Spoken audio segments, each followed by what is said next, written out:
Asseni à Paris. Bonjour. Comment se déroulent aujourd'hui les opérations électorales? Les opérations se déroulent très bien. Vous-même, vous avez vu la mobilisation des populations, des ressortissants mauritaniens vivant en France, en particulier et en Europe en général, se sont mobilisés depuis les premières heures de la matinée pour venir accomplir leur devoir civique. Alors aujourd'hui, on a vu la masse et puis c'est impressionnant parce qu'il est rare de voir autant de Mauritaniens venir pour voter à des élections, on va dire, intermédiaires, législatives et autres. Est-ce qu'aujourd'hui, on peut dire que vous avez réussi en tout cas le pari de la mobilisation? Bon, nous avons réussi le pari de la mobilisation.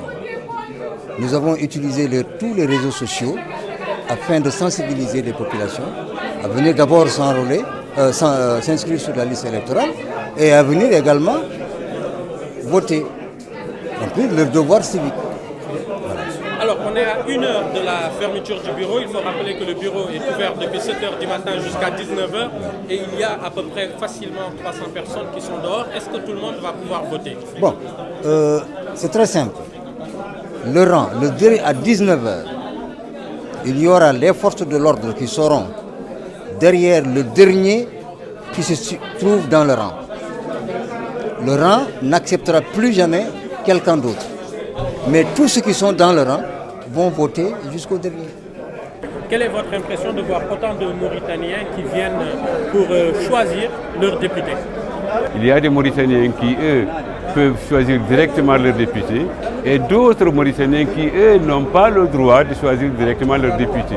Et ça, je crois qu'effectivement, c'est une anomalie, non pas la Constitution, mais une anomalie du gouvernement, parce que c'est une violation de la Constitution.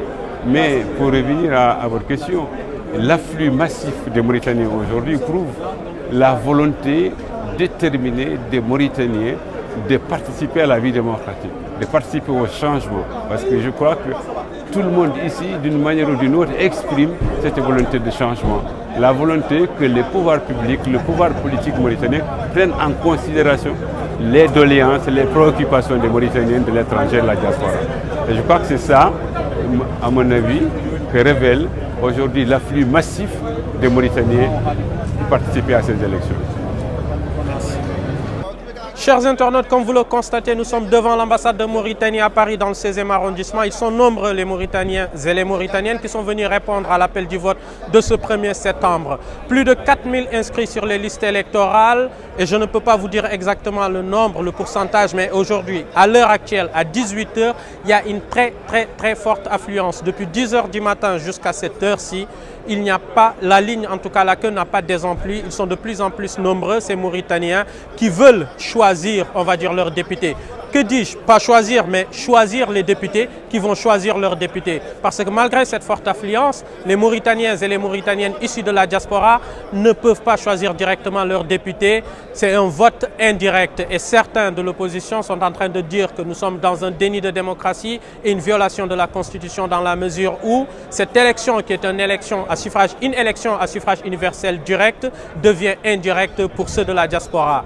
Alors, nous sommes ici devant l'ambassade de Mauritanie à Paris, dans le 16e arrondissement, et vous pouvez constater la forte affluence. Les bureaux de vote ont ouvert à 7 h du matin, ils ferment ce soir à 19 h, et encore, il y a du monde qui attend, plus de 300 personnes, plus de 4 heures de temps d'attente pour certains pour pouvoir voter.